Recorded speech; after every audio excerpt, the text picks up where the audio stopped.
Hello students, good morning to all of you and also your happy family. Dear students, once again you are most welcome at my YouTube channel Expert Education by AK Singh. Dear students, I shall give a lot of thanks to all of you for watch my videos and share it about among your friends. Dear students, today I am going to teach you next part of narration. अर्थात आज हम आपको narration का next भाग अगला भाग पढ़ाएंगे। लेकिन उससे पहले जितने भी विद्यार्थी यदि पहली बार अगर हमारे वीडियो को देख रहे हैं तो कृपया आप इस चैनल को सब्सक्राइब कर दीजिएगा, ओके। और आपको कोई भी प्रॉब्लम होगी जिस तरह से भी कोई भी, तो आप कमेंट बॉक्स में कमेंट जरूर कर दीजिएगा, ओके। तो चलिए हम स्टार्ट करते हैं। देखिए पिछले वीडियो में हमने आपको पढ़ाया था सिंगल इंटरोगेटिव के बारे में। सिंगल इंटरोगेटिव वो होता है जो सहायक क्रिया से स्टार्ट होता है। अर्थात if helping verb is, am, are, was, were, do, does, did, has, have, had या shall, will, can, could, may, might, must, need, dare, ये सारे के सारे हेल्पिंग वर्ब है। और जो सिंगल इंटरोगेटिव होता है वह इन सहायक क्रिया से ही प्रारंभ होता है। परंतु today I shell talk about the double interrogative. और डबल इंटरोगेटिव का सबसे बड़ी विशेषता होती है कि किससे स्टार्ट होता है, कोई ना कोई क्वेश्चन वर्ड से।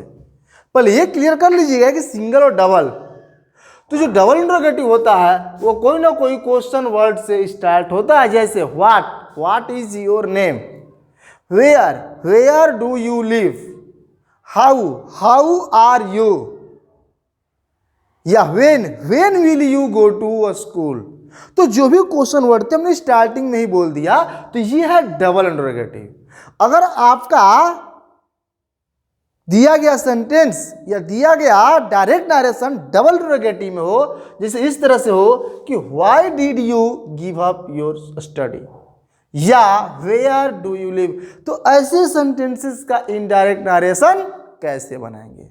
तो डियर स्टूडेंट्स, ये बहुत ही मस्ट है और हम चाहेंगे कि आप अंतिम तक पूरा वीडियो को देखते रहिए। और हो सके तो पास में हमेशा ऑलवेज टाइम कलम और कॉपी को लेकर के बैठिए, क्योंकि हर चीज़ का एक स्ट्रेटेजी होती है भाई, हर चीज़ का एक तरीका होता है। देखिए हमेशा हम बोलते हैं कि पावर इंसान में नहीं होता है, पावर हमेशा इंसान के सिस्टम में होता है। और अब कोई भी काम सिस्टमेटिक तरीके से करिएगा तो रिजल्ट आना ही आना है।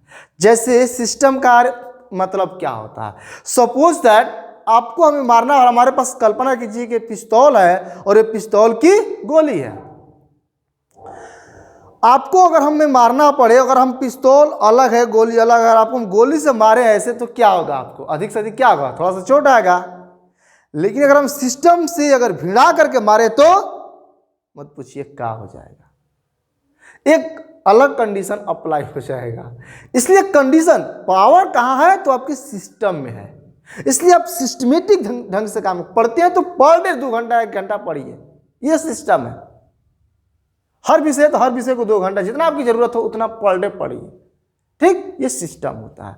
तो अगर रूल फॉर डबल इंटरोगेटिव मतलब कि द्विप्रश्नवाचक वाक्य, अर्थात वैसे सेंटेंसेस जो प्रश्नवाचक शब्द से स्टार्ट किए गए हैं उनका इनडायरेक्ट नरेशन कैसे बनेगा। तो सबसे पहले से, सेज, सेड की जगह आस्क्ड को स्थिति के अनुसार लिखा जाता है। हमने सिंपल लैंग्वेज का सहारा लिया कि आपको समझने में थोड़ा भी प्रॉब्लम ना हो। अर्थात जब यहां पर सेड दिया गया है तो हम आस्क्ड लिखेंगे। हमने एक चीज लिखा किसके अनुसार, स्थिति के अनुसार। अगर रिपोर्टिंग वर्ब से हो तो आस्क लिखेंगे, सेज हो तो आस्क से लिखेंगे, और सेड हो तो आस्क लिखेंगे। इसके बारे में अब आप बेहतरीन तरह से समझ चुके हैं कि कब आस्क होगा, कब आस्क होगा और कब आस्क्ड होगा। बोलिए यहां तक, एनी डाउट? ये रहा आपका फर्स्ट स्टेप अर्थात हम सेड को बदल लेंगे किसमें, आस्क्ड में। नेक्स्ट, इन्वर्टेड कोमा की जगह दिए गए प्रश्नवाचक शब्द को लिख दिया जाता है या लिखा जाता है। अर्थात यहाँ पर इन्वर्टेड कोमा हमने लिख दिया। हमने आपको बताया था कि जब सिंगल इंट्रोगेटिव रहेगा, जब यहाँ सेंटेंस शुरू रहेगा तो हम इफ या वेदर लिखेंगे, लेकिन जब क्वेश्चन वर्ड से स्टार्ट हो गया, जब क्वेश्चन वर्ड से स्टार्ट हो गया तो याद रखिए, अगर डायरेक्ट नरेशन को क्वेश्चन, डायरेक्ट रिपोर्टेड स्पीच को क्वेश्चन वर्ड से स्टार्ट किया गया हो तो इनडायरेक्ट नरेशन बनाते समय इन्वर्टेड कोमा की जगह दिए गए प्रश्नवाचक शब्द को ही लिख दिया जाता है, कोई चेंजिंग नहीं। अर्थात वेयर है तो वेयर में ही हो जाएगा, वेयर है तो वेयर, वाई है तो वाई, अर्थात दिए गए प्रश्नवाचक शब्द को जो कहते हैं वो लिख दिया जाता है। नेक्स्ट, उसके बाद कर्ता की सहायता से, उसके बाद कर्ता मतलब क्या, उसमें एक सब्जेक्ट रहेगा और उसी कर्ता की सहायता से दिए गए इंट्रोगेटिव सेंटेंस को असर्टिव सेंटेंस में बदल दिया जाता है। इंट्रोगेटिव को असर्टिव में बदल दिया जाएगा। जैसे एग्जांपल देखिए, ही सेड टू मी, थोड़ा सा ध्यान दीजिएगा, ही सेड टू मी, उसने मुझसे कहा वेयर डू यू लिव, उसने मुझसे कहा वेयर डू यू लिव, तुम कहाँ रहते हो। तो ये प्रश्न किया वेयर डू यू लिव, शुरू में क्या लगा, वेयर। तो हम नरेशन कैसे बनाएंगे, तो ही सेड टू मी का हमने लिख लिया ही आस्क्ड मी, यहां तक बोलिए। ये स्टेप फर्स्ट, ये रहा आपका step number first, he said to me he asked me, यहां तक बोलिए, कोई डाउट। उसके बाद वेयर डू यू लिव, तो हमने वेयर का वेयर जस का तस लिख दिया, सेम, ये सेम समझ लीजिए, कोई चेंजिंग नहीं। क्वेश्चन वर्ड इन्वर्टेड कोमा की जगह हमने लिख दिया, यहां तक बोले, एनी डाउट। अब हम आगे बढ़ते हैं। आगे सेंटेंस है डू यू लिव, इससे आप परिचित हैं, सिंगल इंट्रोगेटिव का नियम लगा दीजिए। अर्थात जब यहां पर सेंटेंस डू यू लिव, तो जब हम इसका बनाएंगे अफर्मेटिव, इसका होगा डू यू लिव, तो इसका अफर्मेटिव होगा यू का first second person change reporting verb object, और आई मैं रहता हूं मतलब मैं रहता था, इसलिए हो जाएगा where I lived, where I lived. बोलिए, एनी डाउट, कुछ नहीं है, simple sentence. Where do you live का हो गया where I lived, where question word. अब इंट्रोगेटिव को असर्टिव में बदलेंगे, करता है तो सबसे पहले कर्ता लिखेंगे, लेकिन नियम को फॉलो करते हुए second person change reporting verb object, और ऑब्जेक्ट मी है, मी का कर्ता कार्य क्या हो गया, आई, और ये प्रेजेंट इंडिफिनिट में है। अब पास्ट इंडिफिनिट करेंगे इसको, तो पास्ट इंडिफिनिट के अफर्मेटिव में कहीं भी V2 का प्रयोग किया जाता है। बोलिए, एनी डाउट। उसके बाद नेक्स्ट सेंटेंस है he said to me, he said to me why did you give up your society study, he said to, उसने मुझसे कहा why did you give up, तुमने क्यों छोड़ दिया योर स्टडी, अपने अध्ययन को। तो कैसे बनाएंगे, देखिए स्टेप फर्स्ट, ही आस्क्ड मी, बोलिए यहां तक, कोई दिक्कत। क्वेश्चन वर्ड वाई का वाई, हमने वाई कहां पर लिखा है, तो इन्वर्टेड कोमा की जगह। अब इसके बाद समाप्त। अब आगे हम चलेंगे अफर्मेटिव के नियम से। तो अफर्मेटिव में सबसे पहले you second person change reporting verb object, you का हो गया आई, बोलिए, एनी डाउट। उसके बाद ये डिड है भाई, पास्ट इंडिफिनिट टेंस, तो जब पास्ट इंडिफिनिट टेंस दिया गया है तो इसको बदलेंगे पास्ट परफेक्ट में, और पास्ट परफेक्ट में हार्ड प्लस V3 हो जाएगा, गिवन। डिड गिव का हो जाएगा हार्ड गिवन, पास्ट इंडिफिनिट को हमने किसे बदल दिया, पास्ट परफेक्ट में। उसके बाद योर सेकेंड पर्सन है, second person change reporting verb object, और मी का हो गया माई स्टडी। अर्थात सेंटेंस था he said to me why did you give up your study, तो हो जाएगा he asked me why I had given up my study. तो बोलिए, एनी डाउट। अब समझ में आएगा कि डबल क्या चीज़ है, कोई दिक्कत नहीं है, बस आप केवल सेंटेंस को बदलना जान जाते हैं। जैसे यहाँ पर है ही आस्क्ड मी, उसने मुझसे कहा what can you do for मी, अर्थात सेंटेंस दिया गया है he asked me what can you do for me. तो यहाँ पर आस्क दिया तो घबराने की जरूरत नहीं है कि सर ये क्वेश्चन में आस्क कहाँ से आ जाएगा, तो नहीं, हमने बोला था स्टार्टिंग में ही बोला था कि डायरेक्ट नरेशन में भी आस्क का, टोल्ड का, ऑर्डर्ड का, एडवाइस का प्रयोग किया जा सकता है। ये कोई सरकारी नियम नहीं है कि जब भी रहेगा तो सेड ही रहेगा, जब भी रहेगा तो से ही रहेगा, ऐसा कोई लिखित नियम नहीं है। इसलिए अगर ऐसा सेंटेंस दे दिया हो जिसमें स्टार्टिंग में ही आस्क का प्रयोग कर दिया गया हो, तो ऐसी स्थिति में हम क्या करेंगे, तो he asked me what can you do for me, तो ही आस्क्ड मी। हाँ एक बात, अगर आस्क बदल गया है तो आपको दोबारा बदलने की जरूरत नहीं है। He asked me what can you do for me, तो he asked me what, you है तो यू का हो गया आई, कैन का हो गया could, do for what I could do for मी। बोले यहाँ तक एनी डाउट। अब नीचे कुछ सेंटेंसेज इसको थोड़ा केयर करना पड़ेगा। जैसे फॉर एग्जाम्पल दिया है ही सेड टू या he said who went there.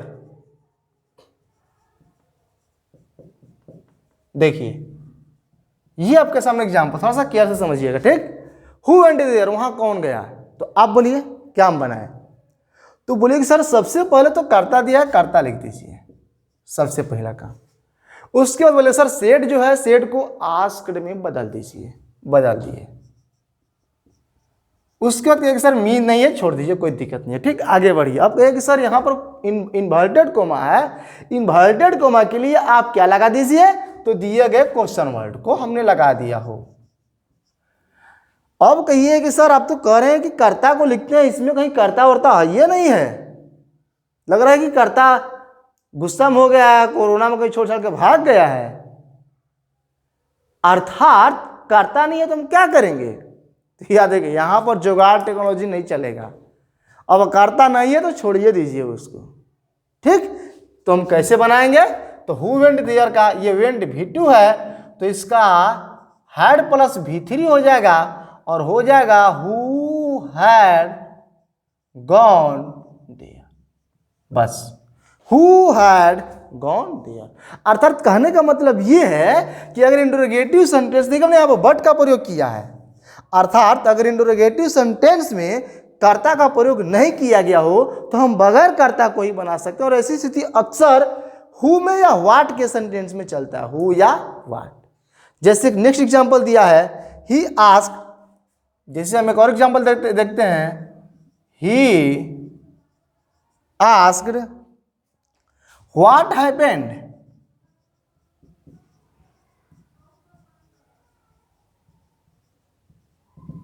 What happened, he asked what happened.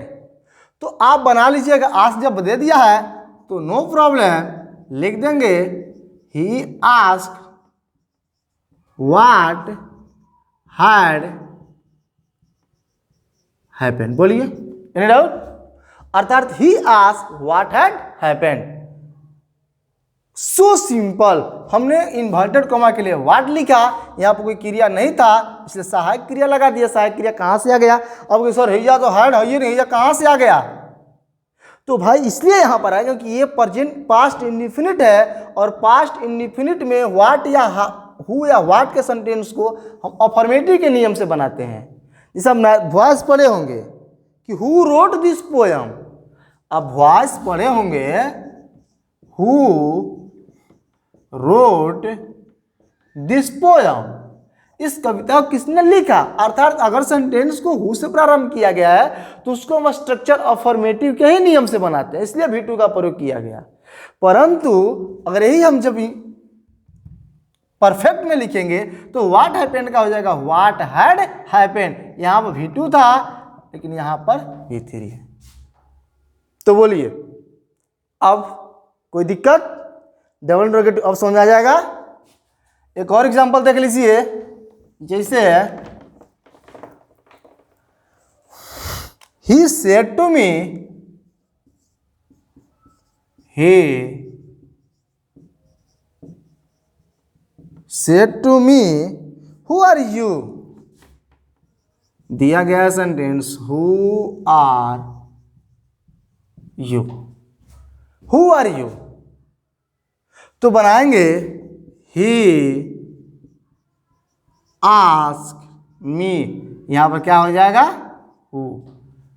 Are you तुम कौन हो, यू सब्जेक्ट है, यू क्या है सब्जेक्ट है, तो हम बदलेंगे इसको सेकेंड पर्सन है, second person change reporting verb object और ये कर्ता कारक है इसलिए हो जाएगा हु आई और ये हो जाएगा वाज, हु आई वाज। अरे सर ये क्या सेंटेंस है? तो भाई कंप्लीट सेंटेंस है क्योंकि यहाँ पर जो हु है वो कंजक्शन का काम कर दिया इसलिए सेंटेंस कंप्लीट हुआ। He asked who I was, मैं कौन हूं उसने मुझसे पूछा। बोलिए तो अब डबल इंटरोगेटिव कोई दिक्कत? चलिए बहुत बढ़िया। बस सिंगल और डबल में कोई पूछ देगा कि भाई बताओ सिंगल और डबल में मार्मिक अंतर क्या है, तो बोलिए कि देखो भाई सिंगल इंटरोगेटिव सहायक क्रिया से स्टार्ट होता है, डबल इंटरोगेटिव क्वेश्चन वर्ड से स्टार्ट होता है। जब दोनों का नरेशन बनाया जाता है तो कोई बहुत बड़ा अंतर नहीं होता है। जो सिंगल का नियम है वही डबल का नियम है, दोनों का नियम सेम है, बस थोड़ा सा अंतर ये होता है कि इन्वर्टेड कोमा के लिए सिंगल इंटरोगेटिव में इफ या वेदर लिखते हैं और डबल इंटरोगेटिव में इन्वर्टेड कोमा के लिए दिए गए क्वेश्चन वर्ड को ही लिख दिया जाता है, बाकी नियम सेम टू सेम। तो बोलिए अब सिंगल और डबल का एनी डाउट अब बन जाएगा। तो हम आपको बताया असर्टिव सेंटेंस, असर्टिव मतलब कि अगर simple sentence he said to me I am playing, तो he told me that he was playing, तो ये था असर्टिव का नियम। दूसरा हमने बताया इंटरोगेटिव, तो बोले असर्टिव इंटरोगेटिव दोनों में कोई दिक्कत, कोई परेशानी, कोई सवाल? बहुत बढ़िया। अब देखते हैं rule for imperative sentence. Start करते हैं, ध्यान से देखिएगा।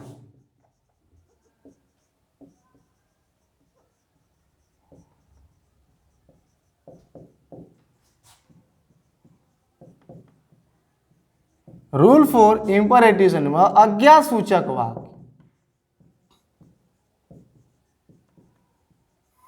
सेंटेंस है आज्ञा सूचक वाक्य, तो थोड़ा सा खाली दिमाग दे दीजिएगा, मतलब कि उतना दिमाग जितना आप मर मीठा खाने में यूज करते हैं, ज़्यादा दिमाग नहीं लगाना है।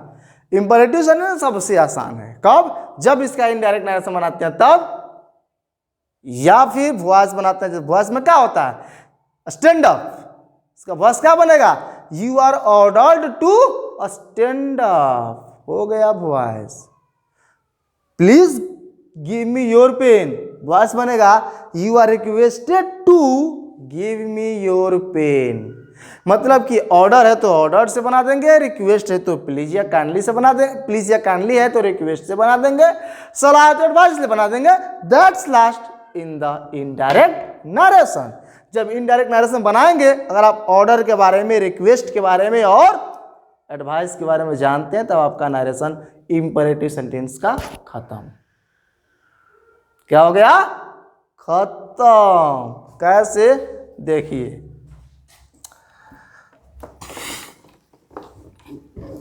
इसमें पहला काम आपको यह करना होगा कि पहले यह समझ लेना होगा 3 इंपोर्टेंट मैटर। वैसे इंपरेटिव सेंटेंस थोड़ा सा चलेगा, कुछ इसमें एक्स्ट्रा टाइप्स ऑफ सेंटेंस आने लगते हैं तब थोड़ा सा प्रॉब्लम हो जाता है। ठीक, जैसे इंपरेटिव में सेंटेंस कैसे कैसे आ सकते हैं पहले इसको देखिए। लेकिन इससे पहले हम चाहेंगे कि आप लोग थोड़ा सा घर पर जो भी आपको पढ़ाया गया होगा सेंटेंस में इंपरेटिव वो पूरा देख लीजिएगा डिटेल्स। जैसे अगर डिटेल्स देखिएगा तो इसमें कैसे कैसे सेंटेंस आ सकते हैं ध्यान दीजिएगा।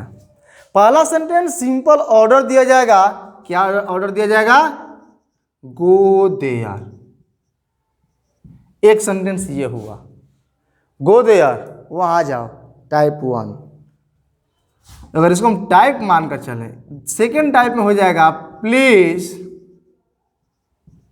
Go there. इसमें और इसमें क्या अंतर है? इसमें हो गया कि रिक्वेस्ट, इज्जत से हमको बोल रहा है भैया जाओ, हमको तो नहीं क्या उस थोड़ा सम्मान से बोल रहा है प्लीज गो देयर, कृपया जाइए। ठीक, एक टाइप ये हो गया। एक टाइप आता है help the poor. Help the poor, गरीबों का मदद करो। इसमें क्या अंतर है? अरे सर अंतर क्या है? तीनों में आदेश न दे रहा है तो नहीं, अंतर है। क्या है? गो दे, सीधा आदेश से भागो, भागो तो कुछ उठा पटक शुरू हो जाएगा। प्लीज गो तनी इज्जत से बोल रहा है कि भैया तनी चल जाइए, कोई दिक्कत नहीं है। और यहाँ पर हेल्प द पुअर आपको सलाह दे रहा है कि भैया अगर कहीं गरीब वरीब मिले तो क्या कर देना, मदद कर देना, भला होगा। टाइप 4 में क्या हो सकता है? डोंट गो देयर, हो जा मत जाओ, प्रॉब्लम हो सकता है। यहां पर मत का प्रयोग निषेधात्मक वाक्य हो गया। तो एक टाइप आज्ञा सूचक में ऐसा भी आता है। ठीक, उसके साथ साथ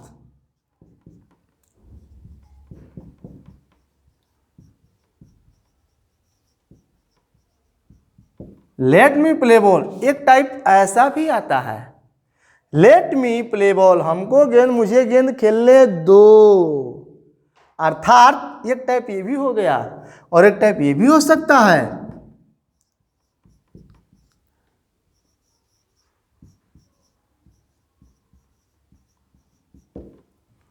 एक टाइप ये भी, let's go to a school, चलो विद्यालय चले। तो ये दिन पढ़ाई होगा ना कोरोना में, क्या दिक्कत है, भलो स्कूल कोचिंग से छोड़ो, let's go to a school, चलो विद्यालय चलें। तो ये 6 टाइप्स में होता है, 6 तरह का सेंटेंस हमने आपके सामने लिखा।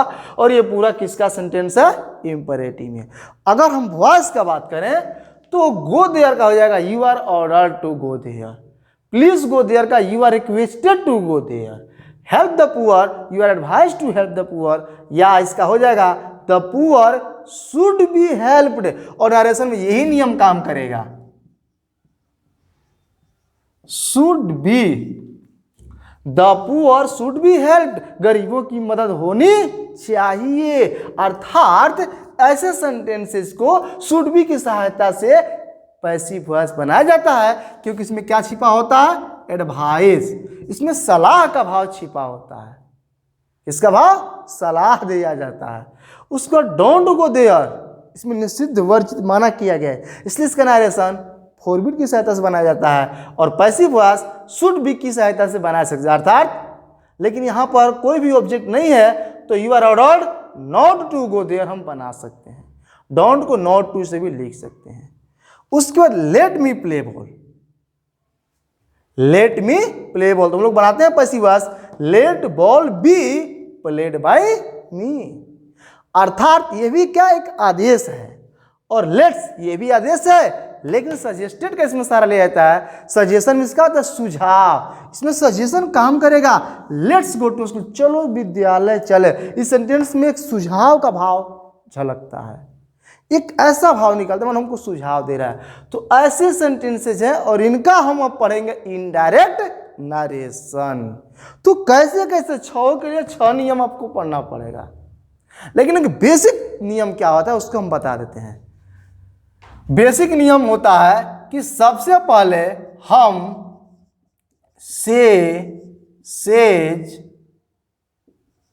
सेड को बदलेंगे, किसमें बदलेंगे? अब स्थिति के अनुसार ऑर्डर, एडवाइस, रिक्वेस्ट, बहुत कुछ। अब ऑर्डर मतलब ऑर्डर, ऑर्डर्स, ऑर्डर्ड। एडवाइस मतलब एडवाइस, एडवाइसेस, एडवाइस्ड। रिक्वेस्ट मतलब रिक्वेस्ट, रिक्वेस्ट, रिक्वेस्टेड। ये हो गया।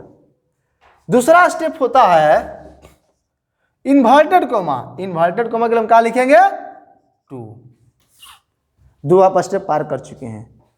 एक भभुआ से चले गए इलाहाबाद, अब इलाहाबाद से स्टॉप पकड़ेंगे, तो एक स्टेप ये हो गया। दूसरा स्टेप क्या होगा? Inverted comma. अब मेन सर में एंट्री मारने जा रहे हैं, तो उसका नियम क्या है? तो इनडायरेक्ट नरेशन में ऐसे सेंटेंस, आज्ञासूचक वाक्यों के लिए कोई ज़्यादा परिवर्तन करने की जरूरत नहीं है। Same to same. अगर पर्सन चेंज ना करना हो, जैसे यू, योर, ऐसा वर्ड अगर ना हो तो जस्ट का तस। जैसे गिव मी योर पेन, तो योर आ गया, बदलाएगा, लेकिन बाकी जस्ट का तस। अर्थात तीसरा में लिख देना है सेम रिपोर्टेड स्पीच। बोलिए, कोई दिक्कत है? Example, he said to me open the door. उसने मुझसे कहा, क्या कहा? ओपन द डोर, दरवाजा खोलो। तो हम इसका बनाएंगे इनडायरेक्ट नरेशन। क्या बनाएंगे?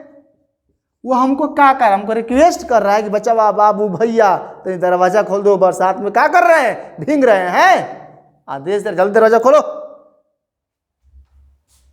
तो हो जाएगा ही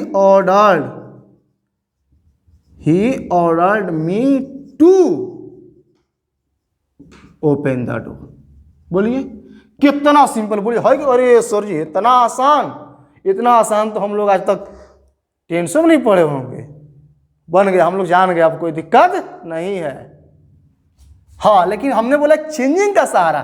चेंजिंग कब होगा? इसमें आपको सेंटेंस दिया जाएगा, ऐसा सेंटेंस जैसे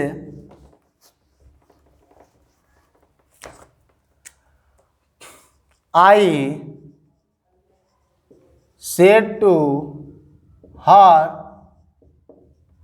गिव मी योर पेन। अगर यहां पर हमने लगा दिया एक वर्ड, क्या लगा दिया? Please give me your pen. यहां पर है he said, I said to her please give me your pen. तो पहला बात, वास की तरह प्लीज या काइंडली को कह देंगे, भैया जाओ, अभी तुम्हारा कोई जरूरत नहीं है, चारों तरफ कोरोना का हाहाकार है, इसलिए जाओ। इसलिए बनाएंगे I said to her please, तो हम बनाएंगे आई रिक्वेस्टेड हर। बोलिए, सेड को हमने किससे बदल दिया? रिक्वेस्टेड। अब आप ही बताइए, इन्वर्टेड कॉमा के लिए हम क्या लिखें? तो कहेगा सर इन्वर्टेड कॉमा के लिए हम लोग दैट लिखते हैं। सर दैट लगाइए, कोई दिक्कत नहीं है। तो लोग कहेगा बट दैट लगेगा, क्वेश्चन वर्ड लगेगा, और यहाँ पर इफ लगेगा। सर जब ये बताए हैं तो एक बार इफ नहीं लगेगा, क्योंकि जब क्वेश्चन वर्ड नहीं है, प्रश्नवाचक वाक्य नहीं है, सर सही में क्या लगेगा? तो टू लगेगा, और यही सही है। आज्ञासूचक वाक्य के लिए इन्वर्टेड कॉमा के जगह किसका प्रयोग करते हैं? टू का प्रयोग करते हैं। बोले कोई दिक्कत? अब अगर प्लीज से काइंडली दिया गया हो तो इसको हम बोलते हैं भैया बाय, जाओ, तुम्हारा कोई जरूरत नहीं है, क्योंकि तुम्हारा काम यहाँ पर कर दिया गया है। हम रिक्वेस्टेड कर दिए हैं, ज़्यादा रिक्वेस्ट करेंगे तो कपार पर चढ़ जाओगे। इसलिए आई रिक्वेस्टेड हर टू। अब आगे बढ़ेंगे, गिव, क्योंकि याद रखिए कोई भी आज्ञासूचक वाक्य मुख्य क्रिया के पहले रूप से स्टार्ट होता है। दूसरा बात, टू के बाद कभी भी मुख्य क्रिया के पहले रूप को ही लिखा जाता है। तो I requested her to give, यहां तक कोई दिक्कत, कोई परेशानी, कोई सवाल? बहुत बढ़िया। आगे देखिए, मी कौन पर्सन है? First person. First person change reporting verb subject, इसलिए हम क्या लिख देंगे? तो सर लिखिए तो, लेकिन थोड़ा सा अच्छा नहीं लग रहा है। गिव आई, ई कहाँ का वर्ड आ गया? क्योंकि क्रिया का जब भी आएगा तो ऑब्जेक्टिव कैसे आएगा, इसलिए ऑब्जेक्टिव कैसे हम आई नहीं बल्कि क्या लिखेंगे? मी। बोलिए कोई दिक्कत, कोई परेशानी? अब योर है, second person change reporting verb object, second person change reporting verb object, और ये रिलेशन बता रहा है योर पेन का हो जाएगा हर पेन। और देखिए इस सेंटेंस का इनडायरेक्ट नरेशन बन के तैयार हो चुका है, अब कोई दिक्कत नहीं है। यही है आज्ञा सूचक वाक्य का indirect narration. I said to her please give me your pen, I requested her inverted comma के लिए to give me her pen. Change of person लगेगा, जो जैसे था वैसे होगा, बाकी कोई विशेष परिवर्तन करने की जरूरत नहीं है। अगले जो हम वीडियो में लेकर के आएंगे तो अब इसका जो ये पूरा सेंटेंस दिखा रहे हैं सबका हम क्या करेंगे, आपको इनडायरेक्ट नरेशन बताएंगे।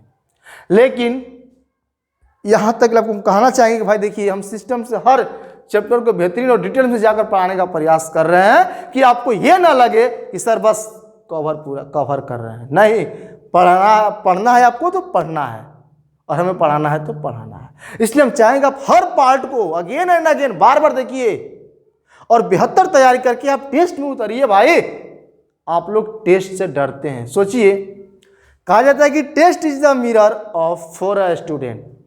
विद्यार्थियों के लिए टेस्ट क्या होता है, दर्पण होता है। अर्थात टेस्ट का मतलब क्या, आप जम के खाना बनाए, पूरा सुबह से बिजी है बनाने में, का मस्त मस्त आइटम बनाए खाने के लिए एक से एक, और खाने की बड़ी बैठ यार इच्छा नहीं है, अच्छी बात नहीं, आप पढ़े खूब पढ़े और इस एग्जाम देते हैं टेस्ट नहीं देते हैं, तो क्या मतलब आप डरते हैं। और डरते किससे हैं, डर का एक ही सोल्यूशन है कि एक बार करके देख लिया जाए।